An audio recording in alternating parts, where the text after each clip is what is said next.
할렐루야. 예배의 자리에 나오신 여러분을 축복합니다.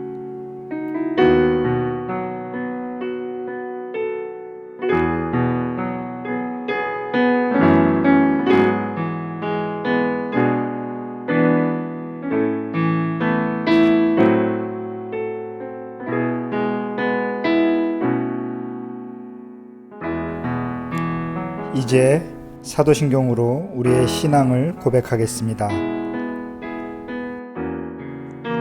나는 전능하신 아버지 하나님, 천지의 창조주를 믿습니다. 나는 그의 유일하신 아들, 우리 주 예수 그리스도를 믿습니다. 그는 성령으로 잉태되어 동정녀 마리아에게서 나시고 본디오 빌라도에게 고난을 받아 십자가에 못 박혀 죽으시고 장사된 지 사흘 만에 죽은 자 가운데서 다시 살아나셨으며 하늘에 오르시어 전능하신 아버지 하나님 우편에 앉아 계시다가 거기로부터 살아있는 자와 죽은 자를 심판하러 오십니다. 나는 성령을 믿으며 거룩한 공교회와 성도의 교제와 죄를 용서받는 것과 몸의 부활과 영생을 믿습니다. 아멘.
여호와 하나님은 해요 방패이시라. 여호와께서 은혜와 영화를 주시며 정직하게 행하는 자에게 좋은 것을 아끼지 아니할 것임이니이다. 만군의 여호와여, 주께 의지하는 자는 복이 있나이다. 햇빛과 공기, 물, 이 세상 모든 것을 주관하시고 섭리하시는 전능하고 영원하신 아버지 하나님, 오늘도 주의 은혜로 저희를 불러주셔서 은혜의 자리에 나오게 하심을 감사와 찬송 드립니다. 세상 모든 것을 주관하시는 주님, 이 시간 주님 앞에 고백합니다. 주님께서 우리를 사랑하여 주심같이 저희는 주님을 사랑하지 못하였고 이웃의 어려움을 우리의 것과 같이 보지 못했습니다. 저희의 조그마한 지식으로 옳고 그름을 판단하려 하였으며 세상을 사랑의 눈으로 보기보다 인간적인 이성의 눈으로 세상을 바라보았습니다. 저희는 헛똑똑이임을 고백하오며 주님 앞에 무릎 꿇고 용서를 구하며 온전히 되기를 소망합니다. 진실한 믿음의 사람이 되기를 원합니다. 믿음이 적은 저희들에게 참 믿음을 주시기를 원합니다. 말씀 위에 굳게 세워주시고 믿음의 주여 온전케 하시는 예수님만 바라보게 하옵소서. 지금 세상은 코로나로 인하여 모든 것이 바뀌고 지금까지 경험해보지 못하였던 많은 것들이 우리 앞에 쏟아지고 있습니다. 세상 소식을 볼 때마다 가슴이 아프고 어처구니가 없으며 앞으로의 우리들의 아이들의 미래가 심히 걱정되기도 합니다. 또 한편으로는 록다운으로 인하여 홀로 묵상하는 시간이 많아져서 그동안에 관행적으로 행하였던 많은 일들이 잘못되었다는 것이 생각나는 시간이었고 신앙의 본질이 무엇인지를 깊이 생각할 수 있는 시간들도 있었습니다. 저희들의 잘못과 허물을 용서해 주시고 심령이 가난한 자의 마음으로 주님께 예배할 수 있도록 인도하여 주시옵소서. 역사의 주인 되시는 주님, 코로나로 인하여 세상은 모든 것이 변화하고 그 가운데 우리 주님을 따르는 크리스천에게도 특별한 변화와 역사가 필요할 것으로 묵상하였습니다. 그러나 우리는 어디로 어떻게 이 세상을 살아가며 우리 아이들의 미래를 위하여 무엇을 하며 우리의 이웃을 어떠한 시각으로 바라보며 무엇을 해야 하는지 명확하게 알지 못합니다. 바빌론에서 무너진 예루살렘 성전을 바라보는 심정으로 오늘을 바라보며 통회하는 심정으로 주님께 간구합니다. 저희들의 믿음의 근본을 바르게 찾게 하옵시고 지난 과거의 실수와 무지를 거울 삼아 내 자신을 변화시키고 오로지 주님만이 우리의 구원임을 강하게 의지하게 하옵소서. 이에 따라 우리 믿는 자들이 코로나 이후의 세대를 이끌어 주님의 역사가 이 땅에 올바르게 이루어질 수 있기를 간구합니다. 내 증인이 되라 하신 주님, 주님이 승천하시기 전에 말씀하신 너희는 땅끝까지 이르러 내 증인이 되리라 라는 말씀 하나 붙잡고 오늘도 선교 현장에서 분투하시는 많은 선교사님들을 기억하여 주옵소서.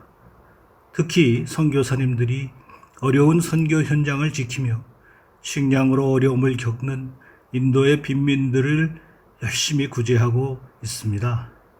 무엇보다도 성령의 은혜가 강같이 흘러서 선교의 후원도 항상 부족하지 않고 끊어지지 않도록 주님께서 주관하여 주시옵소서. 주님의 몸된 우리 교회도 복음의 빚진 자로서의 사명을 게을리하지 않는 교회가 되게 하옵시고 진정한 빛과 소금의 역할로 거듭나 이 땅의 백성에 복음화시키는 데까지 증인으로서의 사명을 잘 감당할 수 있는 교회가 되게 하여 주시옵소서.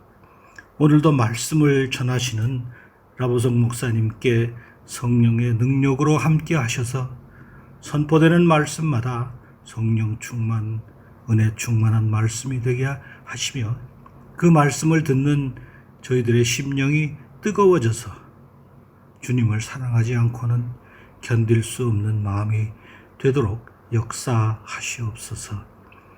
이 시간 코로나로 인하여 인도와 한국에 서로 떨어져 있는 가족들을 돌봐 주시고 성도들 각자의 기도 제목 위에 주님이 친히 응답해 주시옵고 예배의 시종을 주님께 의탁하오며 거룩하신 예수 그리스도의 이름으로 기도드립니다.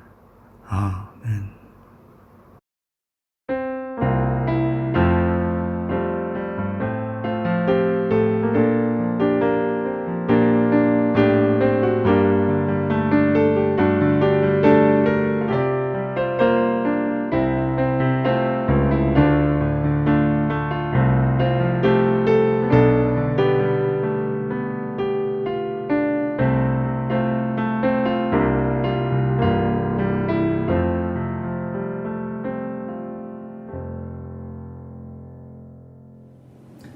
할렐루야.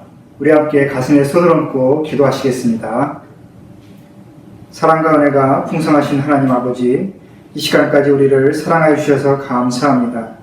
우리도 늘 하나님을 사랑할 수 있도록 믿음을 더하여 주시고 우리의 이웃들에게 평안의 은혜를 전할 수 있도록 성령의 은사를 더하여 주옵소서. 이제 말씀을 듣습니다. 말씀을 전하는 자나 듣는 자 모두의 죄와 허물을 십자가의 보혈로 덮어주시고 오직 하나님의 말씀만 살아있는 시간 되게 하여 주옵소서. 예수님의 이름으로 기도합니다. 아멘. 오늘 우리에게 주신 하나님의 말씀은 로마서 16장 1절부터 4절까지의 말씀입니다. 오늘의 설교는 1절부터 16절까지 진행됩니다. 일단 4절까지 함께 읽겠습니다.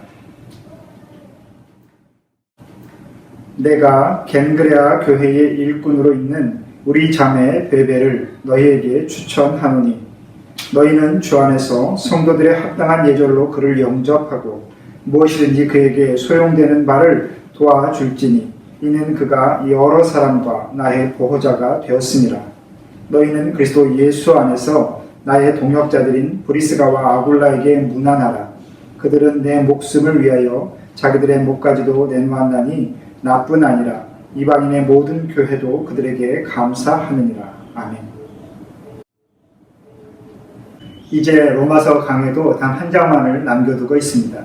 지난주에 우리가 15장을 함께 살펴보았지만 15장 마지막 절 33절이 축도로 끝난 것을 우리는 같이 확인하였습니다.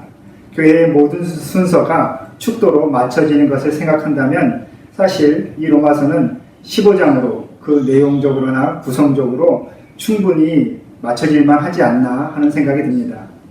하지만 지금 바울은 15장을 마치고 나서 무언가 더 써야 될 것만 같은 그러한 성령의 강한 감동을 받고 있습니다.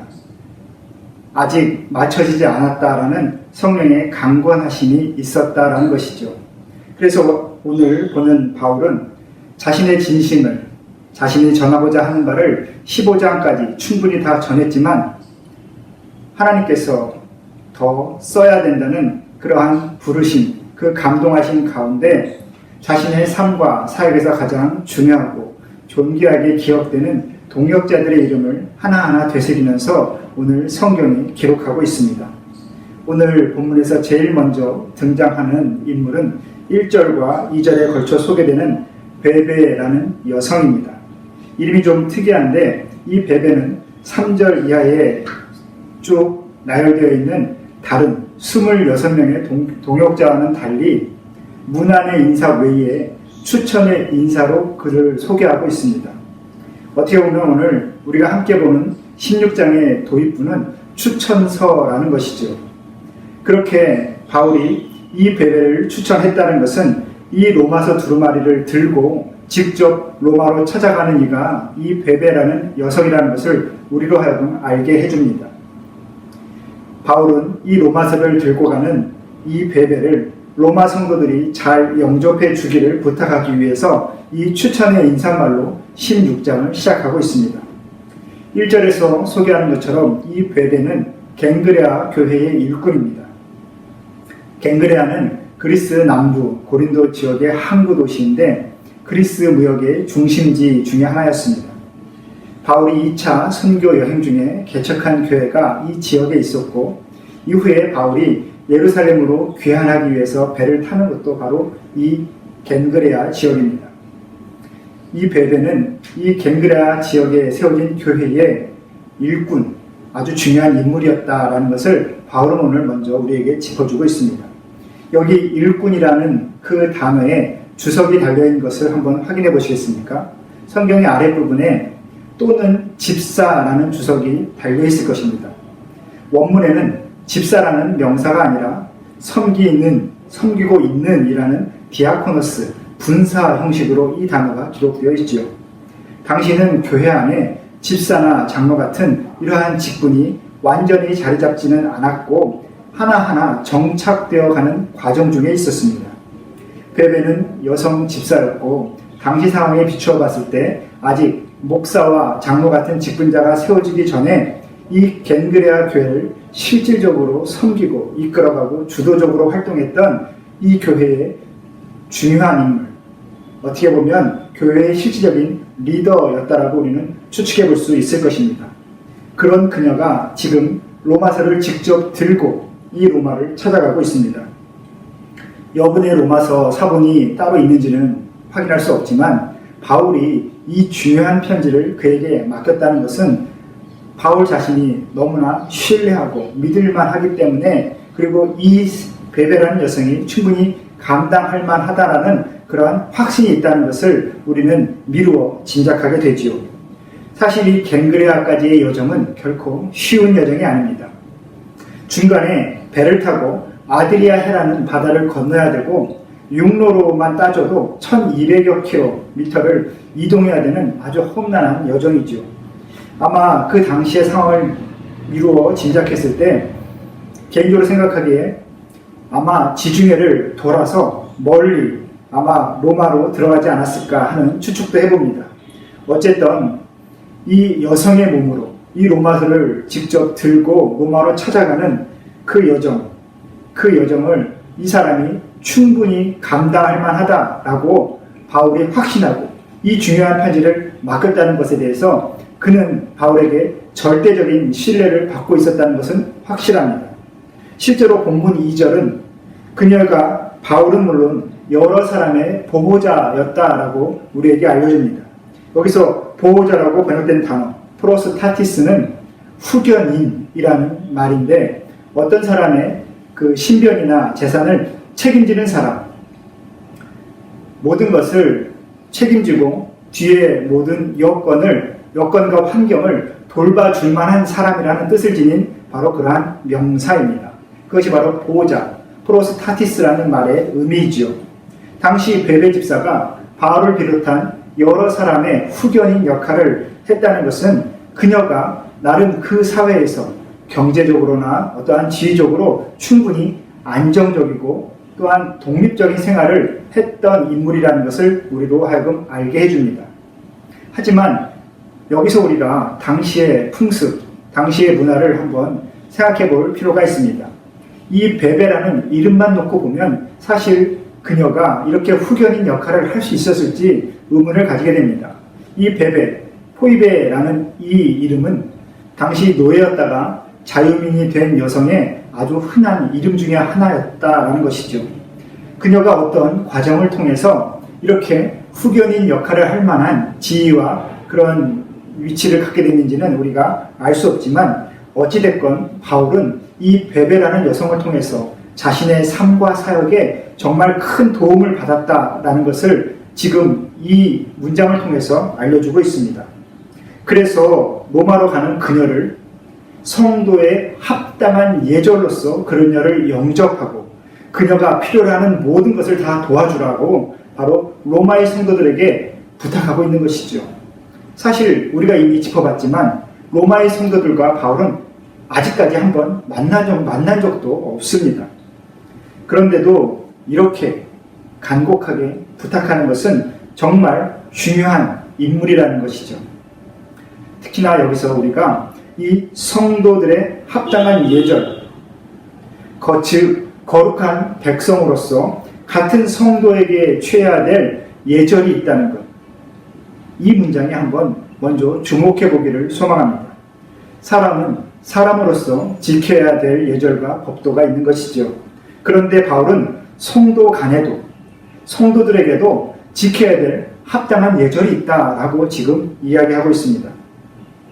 그러면 오늘 이 본문을 통해서 우리가 보는 성도에게 합당한 예절, 그 중심에는 과연 무엇이 있는지 한번 보길 바랍니다. 성도에게 합당한 예절의 그 중심에는 누군가를 진심으로 영접하고 무엇이든지 그에게 소용되는 바를 전적으로 도와주는 것, 그것이 바로 성도에게 합당한 예절이다라는 것입니다. 진심 어린 환영, 진심 어린 환대, 그것이 바로 예절이라는 것이죠. 단순히 인사를 말하는 것이 아닙니다. 삶을 나누는 그러한 환영의 인사, 환영의 그 포옹을 얘기하는 것이 바로 오늘의 이 예절이죠. 진심으로 환영하고 삶에 필요한 부분을 나눠주는 것, 실제로 도와주는 이러한 성도의 모습이야말로 당시 초대교회가 가장 중요하게 생각했던 성도의 덕목 중에 하나였고 세상과 그리스도인들을 구분짓는 중요한 기준이었다라는 것입니다. 하나님을 사랑하고 이웃을 사랑하는 우리 신앙의 본질이 바로 낯선 이를 향한, 또 우리 이웃을 향한 이 진심 어린 환대 속에 녹아있음을 우리는 다시 한번 깨달아야 합니다. 여러분, 이 지구상에 있는 모든 교회와 성도, 비록 교파와 교단은 다를지라도 이 땅에 있는 모든 교회는 오늘 2절 말씀처럼 주 안에서 한몸된 지체들입니다. 그 거대한 하나의 교회, 이 땅의 모든 교회를 일컬어 사도신경에서는 공교회, 유니버셜 처치라고 우리에게 알려줍니다. 같은 신앙의 고백 위에 세워진 교회이며 우리 교회의 머리, 우리 교회의 주 되시니까 예수 그리스도라는 것을 한 마음으로 품고 있는 공동체, 그것이 바로 이 땅의 모든 교회, 공교회인 것입니다. 그래서 모든 교회와 성도는 다른 지역의 교회의 성도들의 합당한 예절로 영접하고 형편에 따라 필요한 것을 제공하며 섬겨야 되는 그러한 거룩한 책임을 우리 모두는 다 지고 있습니다. 요즘 코로나 바이러스로 인하여 많은 교회가 존립의 위기에 서 있지요. 그동안 경쟁하는 듯 서로를 무관심하게 지켜봤던 그러한 교회의 모습들은 사실 성경적이지 못했던 모습이죠. 이제 공교회로서의 모습을 회복하고 함께 세워질 수 있도록 서로를 돌아봐야 할 때가 아닌가 싶습니다. 성도들의 합당한 예절로 서로를 대하고 형편에 따라 도울 수 있게 되기를, 그것이 너무나 거창하다면 우리가 진심 어린 환대로서 우리의 예절을 시작할 수 있게 되기를 다시 한번 소망합니다. 이어지는 3절부터 16절, 그 이후에 쭉 이어지는 그 이름들은 로마 교회 안에 있는 여러 성도들, 특별히 바울의 동역자들의 이름입니다. 바울이 생각하기에 정말 존귀한 사람들의 이름들이죠. 이 이름과 함께 기록된 내용을 살펴볼 때에 그들은 서로 성도의 그 합당한 예절로서 서로를 세워갔던 것을 우리는 알 수 있습니다. 어떻게 보면 이 이름들을 보면서 조금 지루하게 여기실 수도 있을 것입니다. 왜냐하면 낯선 이름들이 참 많기 때문이죠. 우리가 지금 방금 본 이 베베라는 이 이름도 성경에 단 한 번, 여기에 등장하는 단 한 번의 인물입니다. 여기 나오는 대부분의 이름들이었습니다. 저와 여러분들이 익숙하게 알만한 이름은 아마 브리스가와 아굴라 정도가 아닐까 싶습니다. 하지만 이렇게 낯선 이름들이지만 오늘 본문을 우리가 함께 살펴본다면 우리는 당시의 믿음의 상황, 그 현실적인 모습을 하나하나 짚어볼 수 있는 중요한 단서들을 발견하게 될 것입니다. 오늘 본문을 한번 먼저 살펴보면 본문 1절에 등장하는 이 교회라는 단어, 에클레시아는 로마서에서 바로 여기 처음 등장하는 단어입니다. 이 16장에 처음 등장해서 5번 정도 쓰이게 되는 이 교회라는 단어는 왜 다른 곳에 쓰이지 않고 동역자들의 이름, 사람들의 이름이 기록된 이 16장에 처음 등장할까요? 바울은 이 16장에 처음 교회라는 이 단어를 등장시키면서 교회의 본질이 건물이나 기관에 있는 것이 아니라 바로 우리 믿음의 사람들에게 있고 믿음의 현실 가운데 있다는 것을 이 의미에 담고자 했던 것입니다. 아울러 당시의 교회는 대부분이 가정을 중심으로 누군가의 가정집에서 모였던 형태라는 것을 우리는 또 알 수 있습니다.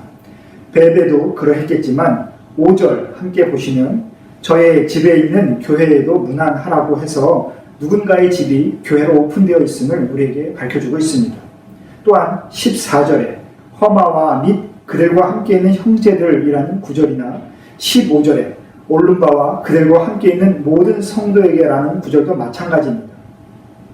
여기서 함께 있다라는 것은 가족의 구성원이 아니지만 어떠한 성도의 그룹이 누군가의 가정에 함께 모여 교회를 이루고 있다라는 것을 우리에게 알려주는 대목이죠.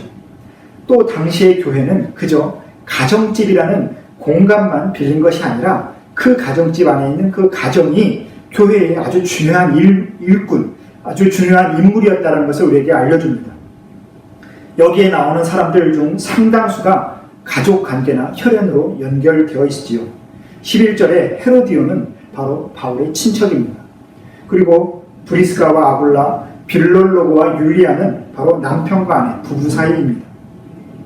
그리고 이후의 이름들은 어머니와 아들, 형제와 자매, 또 가족과 권속과 친척 등 모든 그 구성원이 혈연 관계로 맺어진 상황이지. 이것을 볼 때에 우리가 잘 아는 사도행전 16장 31절의 말씀처럼 주 예수를 믿으라 그리하면 너와 네 집이 구원을 받으리라 했던 그 말씀이 한 가정에 이루어져 그 가정이 곧 교회로 세워져서 그 교회 공동체가 은혜롭고 견고하게 나아가고 있음을 우리에게 알려주고 있습니다. 가족이 그냥 교회만 함께 가는 것이 아니라는 것이죠. 부모와 자녀, 형제와 자매, 그리고 가족과 친척이 권속들이 믿음 안에서 함께 신실했기 때문에 그렇게 이름이 함께 거론되고 있는 것입니다. 다시 말해 복음이 그 가정 안에서 삶으로 고백되고 확증되고 사람들 앞에 나타내지고 있었다라는 아주 은혜로운 말씀입니다. 사실 이것은 쉽지 않은 일입니다. 가족이 믿음 안에서 함께 지어져 가는 것은 우리도 이미 알지만 정말 어려운 일이죠. 서로가 너무 가깝고 너무 편하기 때문에 더 어려운 것입니다. 가까운 사람에게 신앙을 인정받는 것, 내가 무언가 조금 포장해서 조금 가려서 남에게 괜찮다라고 인정받는 것보다 가장 가까이 나의 현적인 모습을 다 알고 있는 이 가족에게 내가 신앙적으로 인정받는 것은 정말 어려운 일입니다. 그렇게 되기 위해서는 우리의 삶을 믿음으로 고백해내가는 그러한 인내의 노력이 계속돼야지만 정말 가능할 것입니다. 여러분 정말 어렵지만 저 여러분 모두 우리 가정 안에서 신앙과 구원이 먼저 선포되기를 주의 이름으로 축원합니다. 여기 나오는 이름들 속에 우리가 발견할 수 있는 또 중요한 특징 중에 하나는 상당수가 여성이라는 것이지요. 얼핏 세어보면 3분의 1 이상이 여성입니다.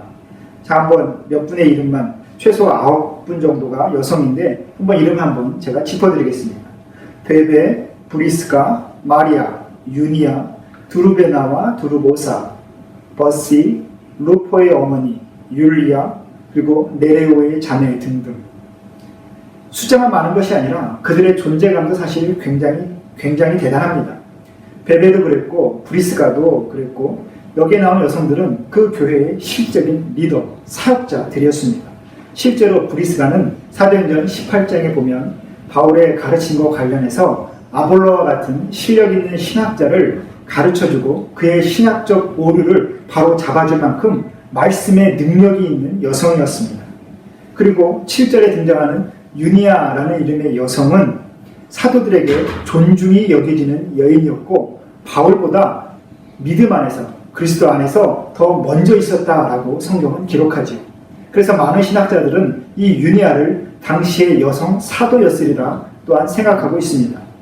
본래 그리스 로마의 문화에서 여성은 그렇게 존중받는 그러한 위치는 분명히 아니었습니다. 하지만 이 복음의 사역에 관해서만큼은 여성들의 역할이 매우 두드러졌습니다. 기독교는 처음부터 여성 리더십을 존중하고 또한 아주 귀하게 인정했던 종교였음을 우리는 확인할 수 있죠. 성령 하나님께서는 그러한 당시의 남존 여비의 그 문화 속에서 차별 없이 모든 이에게 공평하게 리더로 역사하셨음을 우리는 알 수 있습니다. 저는 개인적으로 우리 교회 안에서도 이러한 여성 리더의 자리가 더 풍성해지기를 소망합니다. 말씀과 기도에 더 열심을 내고 더 많은 그 영적인 교감을 나누는 우리 여성들이 교회 안에서 한 목소리를 내며 이 교회를 든든히 견고히 세워가는 그러한 여성 리더로서 더욱더 견고히 세워지기를 다시 한번 축복합니다. 여기 여러 이름들과 관련해서 또 하나 우리가 생각해 봐야 될 중요한 의미가 있습니다.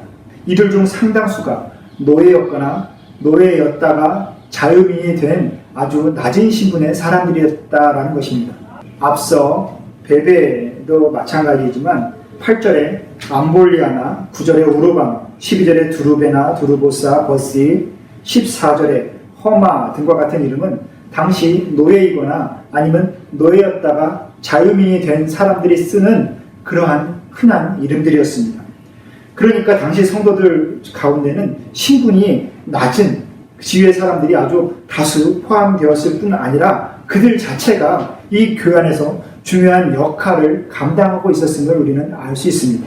물론 10절에 아리스토블로처럼 황족도 있었고 또한 11절에 나기수처럼 당시 부유한 세도가로서 사회에 인정받는 사람들도 분명히 있었습니다.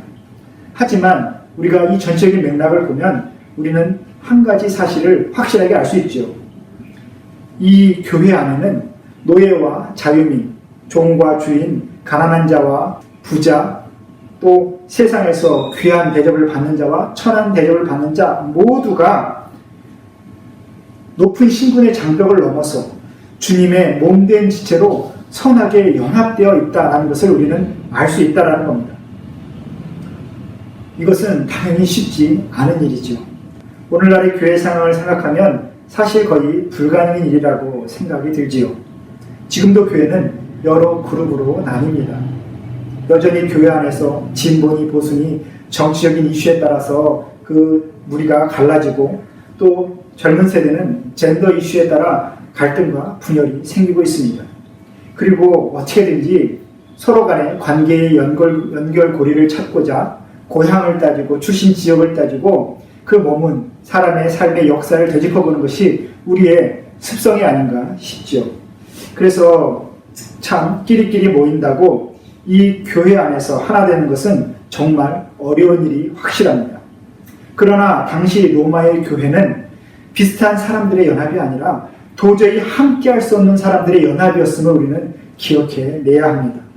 집에 가면 주인과 노예인데 교회 안에서 예수 그리스도를 함께 주로 고백하며 함께 한 궤를 섬기고 있다는 것이죠. 어떻게 이런 일이 가능하게 되었을까요? 이것은 이들의 연합이 어떠한 인간적인 기준에 의한 것이 아니라 그리스도 안에서 주 안에 이루어진 연합이었기 때문에 그렇다라는 것입니다. 내 입장도 아니고 내 입장도 아니고 함께 주라고 고백하는 그리스도의 입장에서 연합하려 했기 때문에 초대교회는 아무런 차별과 갈등과 분열이 없이 정말 선하게 연합할 수 있었습니다. 사랑하는 여러분, 우리가 그리스도 안에서 이렇게 선하게 연합되기를 다시 한번 소망합니다. 내가 지향하는 어떠한 정치적인 입장, 어떠한 젠더의 위치가 아니라 예수 그리스도의 말씀으로 주 안에서 연합하게 되기를 다시 한번 소망합니다. 물론 주님의 말씀을 또 해석하고 받아들이는 데는 다양한 견해가 있을 수 있습니다. 하지만 그럴 때마다 그 다름을 인정하고 서로를 이해하려고 끈기 있게 노력하고 대화하면서 그렇게 주님 안에서 우리가 함께 지어져 가게 되기를 주님의 이름으로 축복합니다. 여기 있는 이름들을 보면 바울에게는 참 많은 믿음의 동역자들이 있었습니다. 흔히들 사람에게 평생을 따라 한두 명의 진실한 친구만 있어도 그 인생이 성공했다라는 말을 하게 되는데 바울에게는 정말 이렇게 삶을 나누고 생명을 나눌 만한 귀한 동역자들이 참 많았다는 것이죠. 일주일에 한 번 예배로 만나는 관계가 아니라 그 삶 속에서 정말 깊고 무거운 관계가 지속되었기 때문에 가능했을 것입니다. 대신 목을 내놓겠다라고 지금 고백하고 있는 브리스가와 아굴라 부부로부터 시작해서 루포처럼 남의 어머니를 내 어머니로 고백하려는 그러한 일도 있었고 함께 옥에 갇혀 동고동락하는 그러한 사이도 있었습니다. 가볍고 넓은 관계가 아니라 깊고 무거운 관계. 저와 여러분 또 우리 성도들의 모든 관계가 이렇게 날마다 깊어져 가기를 정말 예수 그리스도 안에서 그 관계가 진지하게 신실해져 가기를 다시 한번 소망합니다. 마지막으로 한 가지 더 강조하고 싶습니다. 여러분 우리는 이 긴 이름의 나열을 단순히 지루하게 읽고 쉽게 넘어가면 안 될 분명한 이유가 있습니다. 이 이름들은 그리스도 예수 안에서 복음을 위하여 그들의 삶과 생명을 바쳐서 믿음을 지켜냈고 그 믿음의 유산을 저와 여러분, 우리 믿음의 후손들에게 온전하게 전해준 그 장본인들의 이름이기 때문에 그렇습니다. 여러분 혹시 바울 그리스도의 사도라는 영화 혹시 아십니까? 저는 이제 로마서 강의를 마쳐가면서 주중에 이 영화를 한번 찾아보았습니다. 사실 아직까지 이 영화를 보지 못했는데 이번에 로마서 강의를 마쳐가며 이 바울의 삶에 대해서 좀 더 현실적인 이미지를 그려보고자 다시 한번 감동해보고자 이 영화를 찾아봤죠. 영화의 스토리도 참 좋았지만 당시 로마 사람들의 그 삶의 모습 또 그리스도인들의 현실적인 그 상황을 좀 볼 수 있어서 더 감동적이었습니다. 이 영화의 배경은 바울이 로마서를 기록하고 나서 10년 정도 지난 후에 로마입니다. 바울은 결국 우여곡절 끝에 로마에 도착했고 네로 황제에 의해서 두 번째 옥고를 치르게 됩니다. 감옥 밖에서는 황제와 로마의 핍박을 받는 그리스도인들의 아주 처참한 현실이 그려지게 되고 갇힌 바울과 우리 성도들 사이에서 그 상황을 어떻게 견디고 이겨내야 될지 계속 고민하고 기도하는 의사 누가의 모습에 영화는 초점을 맞추고 있습니다. 당시 로마의 성도들은 단순히 그리스도인이라는 그 사실 하나 때문에 정말 엄청난 고난과 핍박을 겪고 있었습니다. 본문에서도 사실 그러한 표현들이 많이 나오죠. 4절에 보시면 내 목숨을 위하여 자기들의 목까지도 내놓았다라는 이 말이나 6절에 많이 수고한 말이야. 또 7절에 나와 함께 갇혔더니라는 이 표현, 그리고 12절 주 안에서 수고함, 그리고 계속해서 주 안에서 많이 수고하고 살아가는 것이 등등의 이 표현들을 볼 때에 당시 그리스도인들의 아주 험난하고 고단했던 그 삶과 신앙의 모습이 찬찬히 묻어나오고 있습니다. 여러분, 이러한 표현들이 단순히 문학적인 표현이라고 그냥 하나의 감상에 젖지 않으시기를 한번 부탁드립니다. 실제로 그들은 목숨이 위태했지요. 목을 내놓는 그 현실이 분명히 있었다는 것입니다. 그 영화를 보면 그 영화의 마지막은 바울이 그 참수를 당하여 순교하는 장면으로 끝나게 됩니다. 목을 그 단두대 위에 목을 옆으로 누인 채로 그 참수역이 진행되는데 오늘 본문의 말씀 보면 그러한 바울의 그 모습을 보면서 브리스가와 아굴라는 자신들의 목을 그 자리에 내놓고자 했다라는 것이죠. 설상가상 당시 네로의 그 광기가 더해지면서 많은 그리스도인들은 로마의 밤거리를 밝히는 횃불 신세로 전락하게 됩니다. 사람에게 기름을 부어서 높은 장대에 매달아 놓고 거기에 불을 붙여서 로마 시대를 밝히는 거죠. 그래서 그 밤거리가 사람들이 타오르는 그 불길로 밝아지고 그 사람들의 비명소리가 로마의 밤을 가득하게 채워주는 그 모습 상상이 되십니까? 감옥에 갇힌 그리스도인들은 매일 아침 원형 경기장으로 끌려나가서 로마 시민들이 보는 앞에서 맹수들의 밥이 되었죠.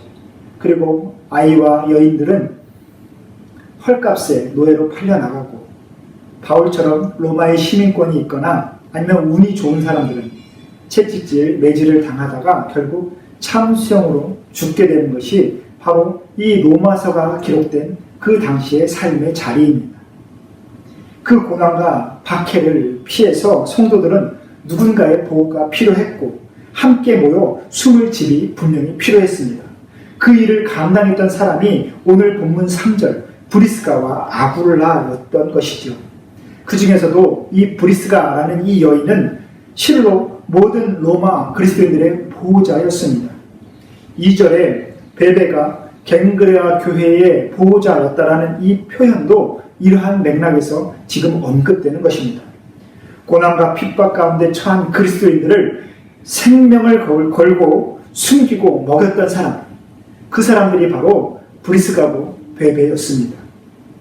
특별히 브리스가 부부는 오래전부터 로마의 거처를 정하고 살았던 것 같습니다. 로마에 살다가 황제의 칙령으로 로마서를 떠날 수밖에 없었고, 그러다가 우연히 바울을 만나서 고린도와 에베소에서 복음을 전하고 함께 사역한 후에 다시 로마로 들어와 로마 교회의 성도들을 돌봤다는 것이죠.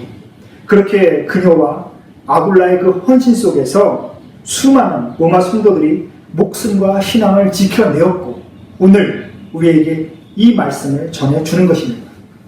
사랑하는 여러분, 여기에 적혀있는 이름들을 한번 찬찬히 보십시오. 하나님은 여기 있는 이 이름들, 이 사람들을 정말 존귀하게 여기셨고 그래서 바로 이 성경에 직접 적으셔서 하나님뿐만 아니라 저와 여러분과 같은 모든 믿음의 후손들이 영원히 기억하게 되기를 하나님께서는 원하셨던 것이죠. 그래서 우리로 하여금 이렇게 영원히 기억하게 만드셨습니다. 그런데 여러분, 이분들의 이름 옆에는 이분들의 소개가 어떻게 되어 있을까요? 그들이 고난과 핍박을 당했지만 결국 예수를 믿어서 그 인생이 성공하고 승리했다. 결국 부유한 삶으로 모든 영광을 하나님께 돌렸다. 그들이 곳곳에 흩어졌지만 그 자식들이 외국어를 아주 잘하고 그 지역에서 곳곳의 나라에서 인정받아서 아주 귀한 인물이 되었다. 그들이 정말 성공적으로 믿음의 그 대를 잘 이어갔다. 어떠한 그런 좀 은혜로운 이야기가 혹시 써 있겠습니까? 사랑하는 우리 성도 여러분, 제 자신에게 또 저와 여러분에게 진실하게 한번 묻고 싶습니다. 누군가가 저와 여러분을 이처럼 하나의 편지 속에서 소개하여 기록한다면 과연 우리의 이름 옆에는 어떠한 말이 쓰여져 있을까요?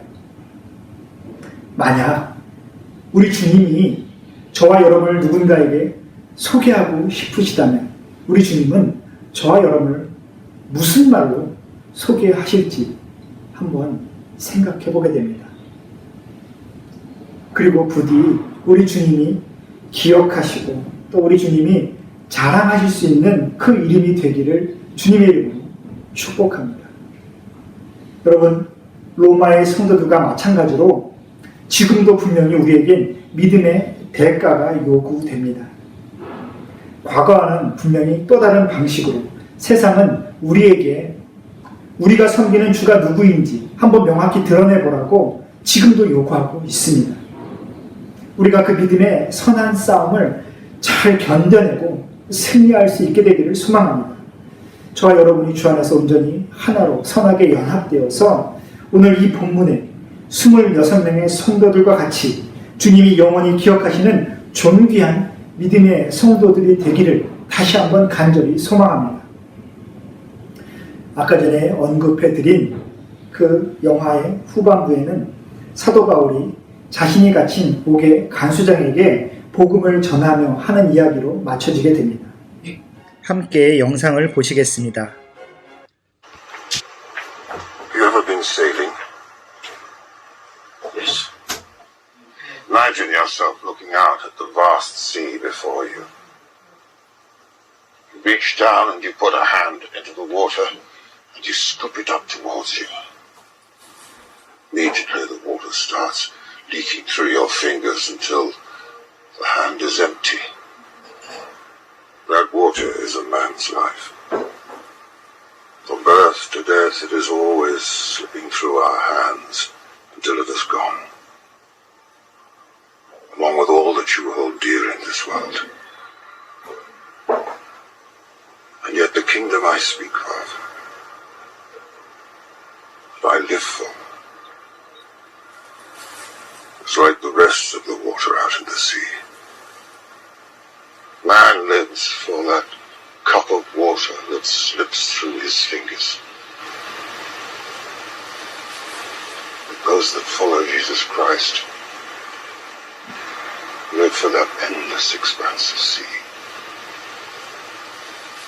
사랑하는 여러분, 그 끝없이 넓은 바다를 향해 나아가며 저와 여러분이 서로 사랑하고 또 성도의 합당한 예절로 서로를 영접하면서 그렇게 날마다 한 걸음 한 걸음 하나님의 나라를 향해 나아갈 수 있게 되기를 소망합니다.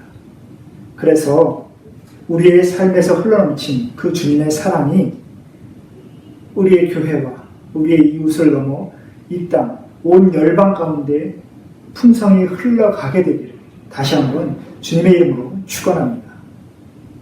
우리 함께 기도하시겠습니다. 우리의 생명의 주인 되신 하나님 아버지, 오늘도 말씀 앞에 우리의 모습을 비춰보게 하시니 감사합니다.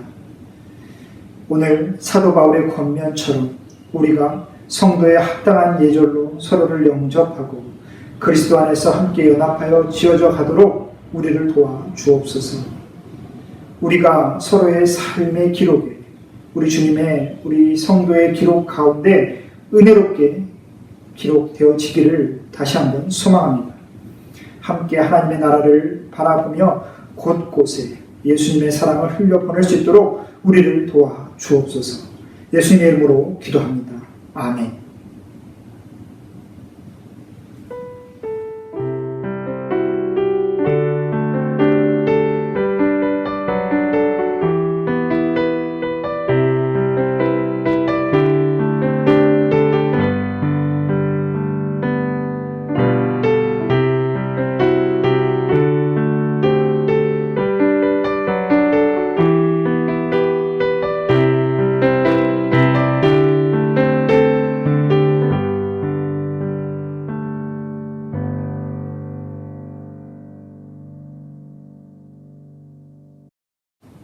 풍성한 은혜를 주시는 하나님 아버지, 삶의 분주함 속에서도 하나님께서 우리의 삶의 주인 되심을 잊지 않도록 붙잡아 주시고 이 드릴 예물을 준비하게 하시니 감사합니다.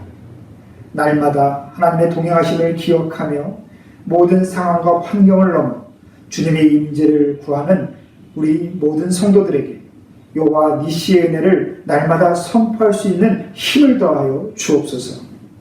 이 귀한 예물이 하나님의 교회를 견고히 세우고 우리의 이웃들을 선하게 도우며 온 열방 가운데 하나님의 복음을 전하는 데 쓰일 수 있도록 친히 도와 주옵소서. 예수님의 이름으로 기도합니다. 아멘.